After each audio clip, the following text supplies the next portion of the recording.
Hello अस्सलाम वालेकुम। क्या हाल चाल है आप सब लोगों का? ठीक ठाक है। उम्मीद है कि मेरे ग्रुप के लोग जिनके लिए ये मैं वीडियो बना रहा हूँ या वो तमाम के तमाम लर्नर जो ऑनलाइन अर्निंग में न्यू हैं या ओल्ड हैं और वो ऑनलाइन अर्निंग के बारे में कुछ और सीखना चाहते हैं, यानी उनकी ख्वाहिश है कि यार वो कुछ और लर्न कर रहे हैं, वो कुछ और करना चाहते हैं, तो उनके लिए ये मैं एक छोटी सी वीडियो बना रहा हूँ। असल में आज सुबह मैंने एक पोस्ट किया था कि यानी नवंबर और दिसंबर का जो महीना है वो मोस्ट फेवरेट महीना होता है ऑनलाइन अर्निंग के हवाले से। लेकिन इसके साथ ही ये थोड़ा डेंजरस, यानी आप इनको कह लें कि ये डेंजरस मंथ में भी आते हैं। तो यानी अगर कुछ यूज़र सीखना चाहते हैं तो वो मुझे बताएं। तो मुझे यानी काफ़ी अच्छा रिस्पांस मिला है कि मैंने सोचा कि चलो यार एक वीडियो बना के मैं शेयर कर ही देता हूँ। तो आज मैं आप लोगों के सामने कुछ ऐसी चीज़ें मतलब बताऊंगा, आपको पता होगा या नहीं पता होगा लेकिन आपने पहले इसकी तरफ ध्यान नहीं दिया हुआ होगा। तो सबसे पहली जो चीज़ है वो ये है कि जो नवंबर का महीना है, अगर इसे यूएसए के हिसाब से देखा जाए, यूनाइटेड स्टेट के हिसाब से, तो नवंबर के महीने में वहाँ पे 2 दिन आते हैं।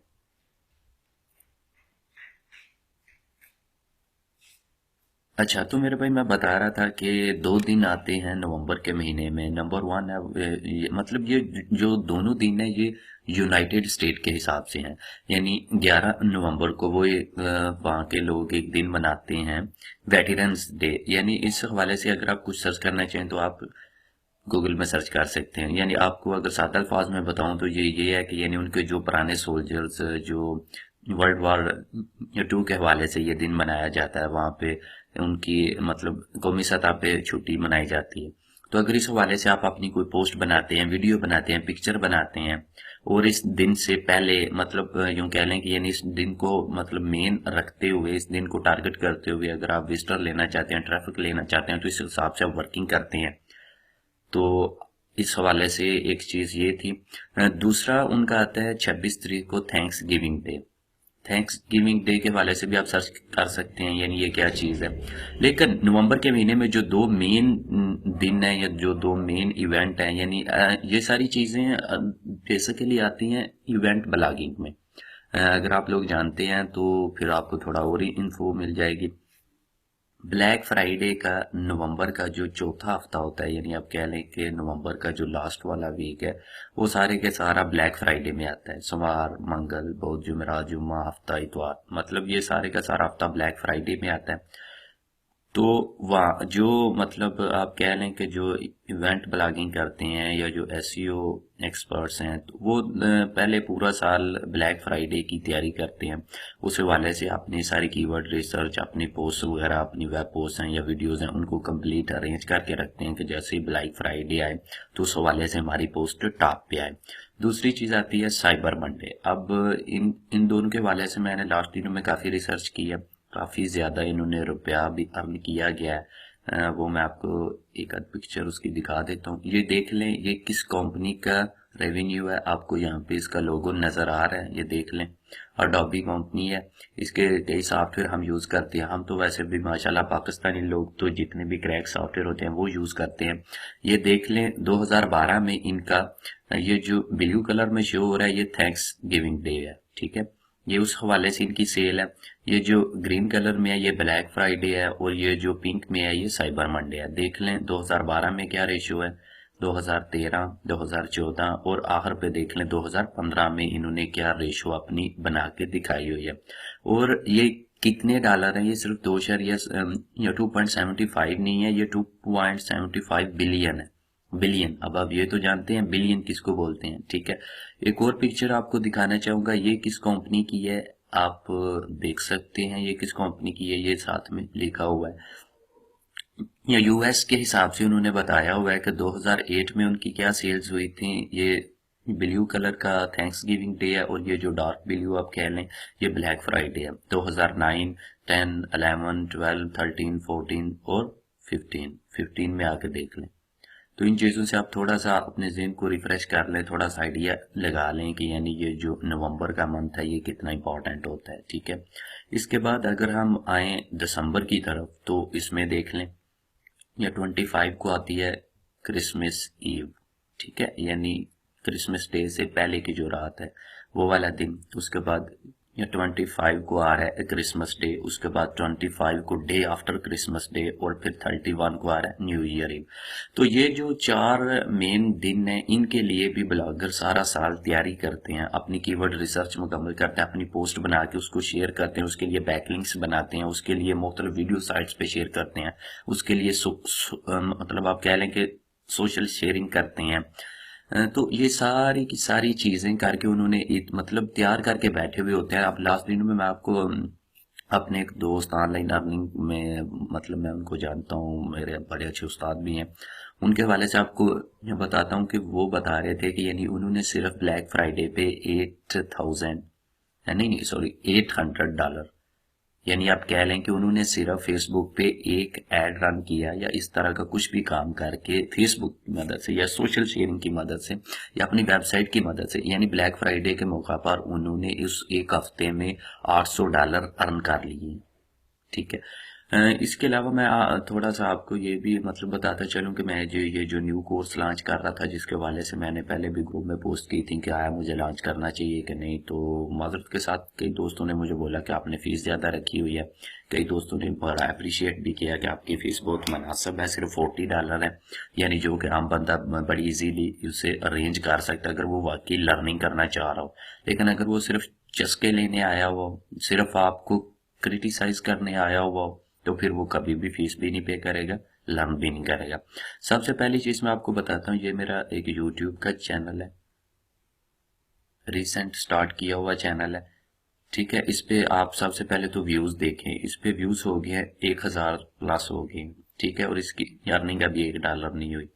ठीक है। तो आप थोड़ा सा आइडिया लगाएं, यानी अगर आप प्रॉपर प्लान, प्रॉपर स्ट्रेटेजी और मेन चीजों को फॉलो करते हुए कोई भी ब्लैक हैट मेथड यूज ना करें, सिर्फ वाइट हैट मेथड को यूज करते हुए, एसईओ की पावर को यूज करते हुए वर्क करें, तो आपका रेशो क्या बनता है।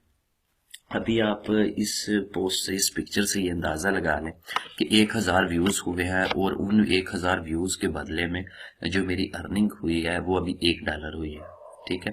तो इस बात से कत्ती परेशान नहीं होने की जरूरत नहीं होनी कि भाई यार ये क्या हो गया, 1000 व्यूज, अब इतने व्यूज कैसे आएंगे, भाई कॉमनली आएंगे। एक और बात बता दूं, ये व्यूज भी सारे पाकिस्तानी होंगे। ठीक है। मतलब अगर आप प्रॉपर तरीके से वर्क करो तो यार जो थर्ड कंट्री की ट्रैफिक है वो भी आपको अच्छा सीपीसी रेट दे सकती है। अभी आपको मैं इसकी दूसरी पिक्चर शो करता हूँ, यहाँ पे देख लें 2000+ व्यूज हो गए हैं, आप कह सकते हैं 2500 व्यूज हैं, और साथ में अर्निंग भी देख लें 2.55, और सब्सक्राइबर देख लें, लास्ट वाली पिक्चर में सब्सक्राइबर देख लें और इस वाली में देख लें। ठीक है। इसके बाद अगर मैं आपको नेक्स्ट पिक्चर है उस पे लेके चलूं तो उस पे देख लें, अगर 6000 व्यूज हो गए हैं तो $6 अर्निंग भी होगी। ये सारे का सारा यूट्यूब का है। अब आपने इस हवाले से बिल्कुल परेशान नहीं होना कि यार हम लोगों के तो स्क्रीनशॉट देखते हैं वो इस तरह के होते हैं, उन्होंने तो एक दिन में $20 $30 आता कि एक दिन में $100 अर्निंग की हुई होती है। मेरे भाई आप कर सकते हैं, कोई ऐसा कुछ नहीं है। ठीक है। आप उसे जो पंजाबी में यूं कह सकते हैं, यार सानू किसे कुत्ते ते नहीं वड्डिया। ठीक है। मेरी बात जरा समझे, सानू किसे कुत्ते ते नहीं वड्डिया ਜਿਹੜੀ ਅਸੀਂ एक दिन च ਇੰਨੀ अर्निंग ना करिए, ਅਸੀਂ क्यों नहीं करते भाई। अगर आप प्रोफेशनली देखें तो एक दिन में जो इतना ज्यादा सीपीसी रेट है, और फिर उसके हिसाब से पेज व्यूज हैं, पेज का आरपीएम होता है, इन सारी चीजों को अगर मेंशन करते हुए हम चलें अगर एक प्रॉपर वे से, तो अकाउंट बैन होने का, अकाउंट रिस्की होने का 100% चांस होता है। तो हमारी कोशिश यही होती है कि यार सीपीसी रेट बेशक लो हो, काम प्रॉपर तरीके से हो, प्रोफेशनल वे से हो, कोई चैनल बैन ना हो, कोई कुछ ना हो। अब मैं आपको एक और बात बताता हूँ, बहुत सारे लोग ये बात छुपाते होंगे, भाई मेरे खुद चैनल बैन हुए, मेरे 5 चैनल बैन हुए हैं, एक मेरा चैनल लास्ट फ्राइडे को बैन हुआ है। तो मैं आपको ये बात बताना चाह रहा हूँ कि अगर दिसंबर और नवंबर अर्निंग के हवाले से जबरदस्त हैं, अगर आप प्रॉपर वे से मैनेज करते हुए चलते हैं तो आपकी अर्निंग हो सकती है, लेकिन रिस्क भी होते हैं। लेकिन जो व्हाइट हैट मेथड है उसमें रिस्क बहुत ज्यादा कम होते हैं, यूं कह लें कि ना होने के बराबर होते हैं। ओके। अब मैं आपको एक रिजल्ट भी दिखाता हूँ। ये देखें, ये मेरा उसी चैनल का, यानी अभी तक की अर्निंग है, आज 25 हो गई है, तो यानी आप कह लें कि ये लास्ट मंथ की, यानी जो इससे पहले हुआ, इससे पहले वाला गुजरा हुआ मंथ है। अभी मेरे एडसेंस अकाउंट में जो नॉन होस्टेड नहीं है, ये होस्टेड अकाउंट है, ठीक है। होस्टेड अकाउंट में भी जितना बैलेंस मेरे पास मौजूद है वो $120 है, ठीक है। इससे पहले जो मैं लास्ट पेमेंट ले चुका हूँ वो $396 है, ठीक है। तो मेरे भाई अगर आप प्रोफेशनली वर्क करेंगे, वाइट हैट मेथड को यूज करते हुए वर्क करेंगे, इंशाल्लाह यार मैं आप लोगों को उस ग्रुप में सब कुछ सिखा रहा हूँ। मैंने वहां पे मेंशन किया था यानी कंटेंट इज किंग। तो मेरे भाई कंटेंट वाकई किंग होता है। अगर आपने कोई वीडियो रैंक करानी है तो सबसे पहले ये चीज़ ज़हन में रखें कि जो सर्च इंजन है वहाँ पे बंदे नहीं बैठे हुए कि उन्होंने आपकी एक एक वीडियो को आके वॉच करना है। उन्होंने इस काम के लिए अपने एल्गोरिदम बनाए हुए हैं, अपने बोट बनाए हुए हैं, यानी आप कह लें कि मशीनियर बोट्स होते हैं जिन्होंने आपकी वीडियो हो, आपकी पिक्चर हो, आपकी आइडियो है, या आपकी कुछ स्लाइड शेयर है, या हत्ता कि आपका जो वेब का पोस्ट है उसको भी इन मशीनियर बोट्स ने आके सर्च करना होता है, उसको वॉच करना होता है, ठीक है। अब वो वीडियो वॉच नहीं करते, ना ही वो पिक्चर वॉच करते हैं, वो पिक्चर पे दिया हुआ कंटेंट वॉच करते हैं। वो पिक्चर का ऑल्ट टैग आप जानते होंगे, अगर आप मतलब अपनी वेबसाइट पे या वीडियो पे अगर कोई पिक्चर शेयर करते हैं तो इस हवाले से वो अगर आपकी वेबसाइट पे आते हैं तो वो आपकी वेबसाइट की रैंकिंग किस बुनियाद पे तय करते हैं वो भी मैं आपको बताता चलूं। आपका कीवर्ड, आपकी वेबसाइट का नेम मतलब आपका डोमेन नेम, आपका होस्टिंग सर्वर, ठीक है, आपने कितने अरसे के लिए डोमेन नेम बाई की हुई है, ये एक मेन फैक्टर है जो कि बहुत से लोग नजरअंदाज कर रहे होते हैं। भाई मेरी बात सुने ना, अगर आप किसी बंदे से कोई चीज खरीदते हो, ठीक है, आप उसे बोलते हो कि भाई आप मुझे ना ये वाली चीज दे दें, वो कहता है कि यार इसका मंथली रेंट है 10,000, आप बोलते हो ठीक है मुझे एक मंथ के लिए दे दे, वो आपको दे देता है, ठीक है। अब उस मालिक के लिए यानी वो जो बंदा जो चीजें बेच रहा है उसके लिए आप ज्यादा अच्छे हैं या वो वाला बंदा अच्छा है जो पूरे एक साल के लिए, जो 1,20,000 रुपया दे के पूरे एक साल के लिए उसी तरह की चीज उससे बाई कर लेता है एक साल के लिए, वो आपको ज्यादा प्रेफर देगा या उस बंदे को? फाइनली यार वो उसी बंदे को प्रेफर देगा, उसे पता होगा कि यार इस बंदे ने पूरे एक साल मेरे पास रहना है, पूरे एक साल के लिए मुझसे इसने ये सामान या चीज बाई कर ली है। यही चीज होता है कि अगर आप होस्टिंग या डोमेन नेम सिर्फ एक साल के लिए बाई करते हैं तो उसको इतनी रैंकिंग नहीं मिलती, उसको इतनी प्रेफर नहीं देता सर्च इंजन या एल्गोरिदम जितना ज्यादा एज की साइट को मिलता है, जितना ज्यादा ओल्ड साइट को मिलता है। तो ये सारी की सारी चीजें एसईओ के हवाले से बड़ी इंपॉर्टेंट होती हैं। मैं आपको यहाँ पे जस्ट ये शो कर रहा था कि यानी अगर आप वर्किंग करना चाह रहे हैं तो आपने किस स्टाइल में करनी है, किस हिसाब से आपने करनी है, नवंबर और दिसंबर का क्या इशू होता है। एक और चीज आपको बताना चाहूंगा कि जो दिसंबर का मंथ है इस मंथ में गूगल का एल्गोरिदम पेंगुइन रन आउट होता है, रोल आउट होता है। वो जितने भी मतलब सारा साल जो गुजरा हुआ होता है वहाँ उसके हिसाब से जितनी वीडियोस, जितने चैनल, जितनी वेबसाइट्स, जितनी पोस्ट, जितने डोमेन, यानी उन सारी चीजों को वो क्रैवल करता है। अगर उसमें उसे कुछ भी हटा हुआ, कुछ भी अपने यानी मेथड से अलग नजर आता है वो उसे उसी वक्त बैन कर देता है। वीडियो के स्टार्ट में मैंने आपको बताया था यानी मेरा चैनल भी यूट्यूब चैनल का लास्ट डे में बैन हुआ। तो उस चैनल की मेरी क्या स्ट्रेटजी थी स्ट्रेटजी, उस चैनल पे मेरी क्या वर्किंग थी, उस पे मैंने कैसे वर्क स्टार्ट किया था। वो मेरा चैनल काफी ओल्ड था, फेमस भी था, ठीक है। उस पे मेरे 40 यानी आप कह लें 1,000 तक हो ही गए थे, 1,000 सब्सक्राइबर थे सिर्फ वेस्टर्न कंट्रीज के, ठीक है। लेकिन वो मेरी एक गलती थी यानी जिसकी वजह से वो मेरा चैनल मुझसे बैन हो गया। अब मैं वो गलती भी आपको बताता चलूं कि यानी मैं जहाँ पे भी कोई बात बताता हूँ तो मैं यही बताता हूँ कि अगर आप अपने एक जीमेल का अकाउंट बनाते हैं, उसी अकाउंट पे आपका एडसेंस अकाउंट है और उसी अकाउंट पे आप यूट्यूब का अकाउंट बनाते हैं। अब जाहिर है पाकिस्तान में यूट्यूब ऐसे ओपन हो रही है लेकिन आप कतई ओपन ना कीजिएगा। अगर आपने यूट्यूब ओपन करनी है तो पहले उसे मतलब प्रॉक्सी साइट से जाके ओपन करके वहां पे अपना लॉग आउट कर लें।